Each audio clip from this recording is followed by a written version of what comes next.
Yo les gars, comment ça va? Bienvenue dans cette nouvelle vidéo dans laquelle je vais vous montrer un tour de carte qui implique un changement de couleur, le changement de couleur de la carte du spectateur. Donc pour ce faire, le spectateur va choisir une carte, celle qu'il veut, disons qu'il choisisse celle-là. Donc là on va jeter un petit coup d'œil à la carte, en temps normal c'est pas la peine de regarder la carte. Donc là, le spectateur a pris le 7 de pique, on va ranger le 7 de pique au milieu du paquet, comme ça, ok. Et on va enterrer davantage le 7 de pique dans le jeu. Et maintenant on va simplement passer sa main au-dessus du paquet comme en faisant une petite vague comme ça. Et normalement la carte du spectateur vient de changer de couleur et se transformer en bleu. Comme voici. Est-ce que vous serez impressionné de voir que... Du coup, est-ce que vous serez impressionné de voir que cette carte-là correspond au 7 de pique? On regarde bien. Boum, 7 de pique. Ok. Maintenant, on va aller un petit peu plus loin. On va déposer le 7 de pique juste ici. Et on va couper le jeu. Et je vais vous demander de me dire stop quand vous voulez. Alors, on stabilise la caméra. Et c'est parti. Dites-moi stop quand vous voulez. Stop ici. Ok. On regarde la carte qui est là. Valet de carreau. On l'enterre ici. Boum. On fait une petite vague avec la main au-dessus du paquet. Et normalement, le valet de carreau vient de se transformer en carte bleue également. Donc si on parcourt le paquet comme ça, on va tomber sur une carte bleue. Ah, ouais, désolé parce qu'en fait, la carte bleue est déjà ici. Ce qui veut dire que si on la retourne, eh bien, il s'agit du valet de carreau. On passe maintenant aux explications de ce tour. Juste avant ça, je vous mets juste en garde à bien prendre une carte de couleur différente avec le même design là au dos. Donc là vous voyez que c'est des Bicycles Mandolin Back, donc j'ai du bleu et du rouge, parce que si vous prenez par exemple une carte avec un design différent, de mon point de vue l'effet est moins fort parce que le spectateur se doute qu'on a rajouté une carte en fait, parce que le design, enfin ils ont totalement rien à voir. Et le deuxième point, c'est que si par exemple là j'ai le l'as de pique et que je fais le même tour avec l'as de pique ici, des mandolin back, eh bien on peut voir ici que non seulement le design du dos est différent, mais on a également le design des faces avant qui n'ont absolument rien à voir. Donc ça je trouve que ça gâche un petit peu l'effet. C'est pour ça que je vous conseille de prendre des cartes avec le même design mais une couleur différente au dos, parce que ça va vous simplifier la tâche. Pour le tour, il y a une petite préparation, il suffit de prendre un paquet de cartes rouges et de prendre une seule carte bleue. Donc vous prenez la carte de votre choix, peu importe, et vous placez la carte bleue tout en bas du paquet. Et donc on est dans cette configuration, tout le paquet rouge au-dessus et la carte bleue tout en bas. Et vous êtes paré pour effectuer le tour. Donc ça va se passer comme ça, vous allez proposer à un spectateur de prendre une carte, celle qu'il veut, en veillant bien à ne pas montrer ici qu'il y a une carte bleue juste en dessous. Donc pour ça, c'est très simple. Vous parcourez le paquet comme ça, en bloquant le bas avec votre index. Donc là, je garde mon index ici. Et il y a aussi mon petit doigt qui bloque le bas des cartes juste ici. Et donc ça me permet de parcourir le paquet sans forcément montrer qu'il y a une carte bleue ici. Donc le spectateur va choisir la carte. Donc le spectateur choisit une carte, peu importe laquelle. Ici c'est le 8 de trèfle. On va récupérer le 8 de trèfle sans qu'il nous la montre bien sûr. Il prend la carte, il ne nous la montre surtout pas. Il la mémorise, on la récupère, on met au milieu du paquet. Ok. Et quand on fait rentrer la carte dans le paquet, on va l'incliner vers la gauche ici. Boum.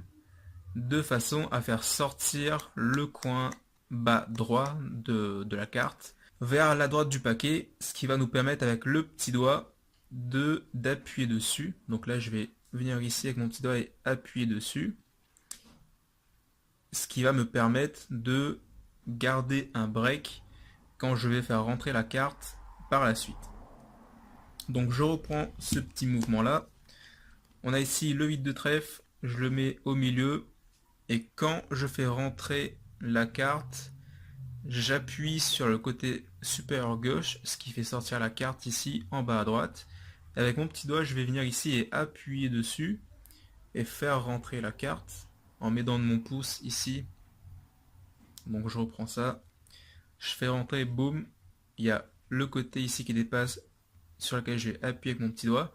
Et avec mon pouce, je vais continuer à faire rentrer, et mon pouce dans mon index, je vais continuer à faire rentrer la carte, boum, pour la faire aligner, tout en appuyant toujours avec mon petit doigt ici pour garder le break. Et donc là, la carte, elle est juste ici.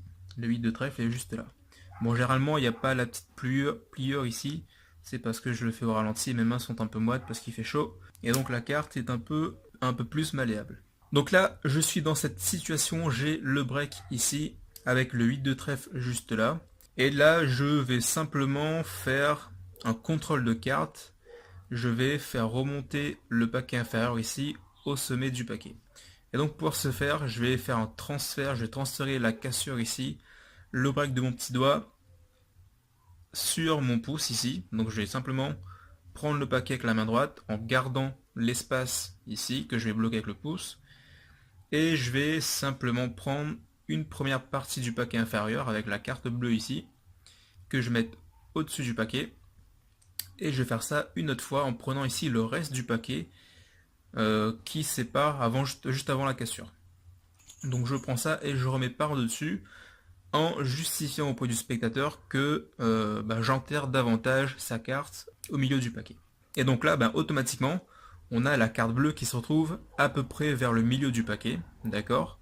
Et on a la carte du spectateur qui est au-dessus du paquet. Donc, une fois ça fait, je fais le petit mouvement magique de la vague là, et je dis au spectateur que sa carte a maintenant changé de couleur, ce qui me rend la tâche beaucoup plus facile pour la retrouver. Donc là, je parcours le paquet, et j'attends de voir la carte bleue qui est juste ici. Et là, je lui dis au spectateur, en prenant la carte, est-ce que tu serais étonné de voir que la carte bleue là, c'est bien la tienne? Et à ce point-là, je ne sais toujours pas quelle est la carte du spectateur. Donc là, pendant que je retire la carte et pendant que je lui dis est-ce que tu serais étonné que cette carte bleue c'est bien la tienne, ce que je fais avec mon paquet, c'est pour ça que je tourne comme ça et que je pointe la carte bleue avec mon index. Ce que je fais quand je suis comme ça, c'est que je vais pousser la première carte avec mon pouce et la faire revenir ici pour garder un break au niveau de la première carte, qui est donc la carte ici du spectateur, le 8 de trèfle. Donc je suis comme ça, et je lui dis, je vais vous faire ça comme ça vous allez bien voir l'angle. Je lui dis, est-ce que tu serais étonné? Boum, donc là regardez bien mon pouce qui pousse, et là j'ai déjà le break, ok? Et pendant que je pointe la carte bleue avec mon index pour attirer l'attention du spectateur vers cet endroit-là et pas regarder ici. Donc là, il va me dire oui. Donc je reviens ici en posant la carte bleue au-dessus du paquet, avec mon petit break là. Et je lui dis, regarde, c'était quoi ta carte? Il me dit 8 de trèfle. Je lui dis 8 de trèfle, boum. Donc là, il va être super chaud. Et ensuite, ce que je lui dis, c'est que, attends, c'est pas fini. Regarde, je prends le 8 de trèfle, boum, que je dépose ici. Donc là, je laisse soit sous un verre si on a une table, ou soit entre ses mains, qui va garder en sandwich, comme ça, ok, la carte entre ses mains. Et là, je lui dis, pendant qu'il met le verre sur la carte, ou qu'il met ses mains autour de la carte, là, ce que je fais avec le paquet, c'est que je vais repérer le valet de carreau. Donc le valet de carreau qui est là. Et le valet de carreau, je vais le mettre tout en bas. D'accord? Et là, je vais donc effectuer un forçage. Donc là, j'ai oublié le nom du forçage que j'ai fait, c'est peut-être forçage hindou ou un truc du genre. Ça consiste simplement à mettre la carte qu'on va forcer en bas du paquet et à prendre le dessus du paquet comme ça. Donc on le tient avec le pouce ici et moi je mets mes deux doigts de l'autre côté comme ça, vers l'extrémité inférieure du paquet. Et avec la main gauche, je viens ici prendre une petite portion du haut du paquet, boum, que je fais comme ça. Et quand on le fait bien, on a l'illusion qu'on est en train de mélanger les cartes. Et donc pendant qu'on fait ça, on va demander au spectateur de nous dire stop. Et peu importe quand est-ce qu'il nous dit stop, parce qu'on va toujours lui montrer la dernière carte de ce paquet-là. Et même si ça peut vous paraître évident, même si vous pensez que le spectateur va vous dire mais attends, c'est pas vraiment la carte quasiment personne ne va jamais vous dire ça. Donc vous pouvez rester tranquille. Par contre, si vous trouvez ça bizarre ou si vous n'êtes pas du tout de faire cette force-là, vous pouvez en faire une autre. Ça consiste simplement à prendre à peu près, je vais prendre à peu près 2 tiers du haut du paquet, que je vais mettre en dessous, Donc là j'ai le valet de carreau ici. Et je vais tenir le paquet ici, comme ça. Ok, donc si on regarde ça de face, on voit pas grand chose, normalement. Ok, et donc je vais lâcher les cartes et je vais dire je vais demander au spectateur de me dire stop quand il veut. Et il n'est bien sûr pas censé voir cette brisure ici, parce qu'il va avoir le paquet vers l'avant de ce point de vue là. Donc là il me dit stop quand il veut, boum, et quand il me dit stop je lâche tout, et là je lui montre, bah tiens retiens cette carte. Donc là c'est une alternative, si vous ne voulez pas utiliser la force hindoue, j'applique ça la force hindoue pour cette vidéo. Et donc voilà. Je vais vous faire une petite vidéo des top 3 de forçage, top 3, top 5. Comme ça, vous pourrez prendre le forçage que vous voulez, selon votre type de personnalité. Donc quoi qu'il en soit, la carte est forcée. Donc le spectateur ici, il mémorise valet de carreau. Je vais replacer le valet de carreau et mélanger pour le mettre à peu près au milieu. Et je vais refaire le mouvement magique en lui disant qu'à nouveau, le valet de carreau vient de changer de couleur et passer du rouge au bleu. Je parcours le paquet comme ça. Ok. Et arrivé à la toute fin, je lui dis ah mince, désolé, en fait la seule carte bleue qui est là, c'est celle-ci.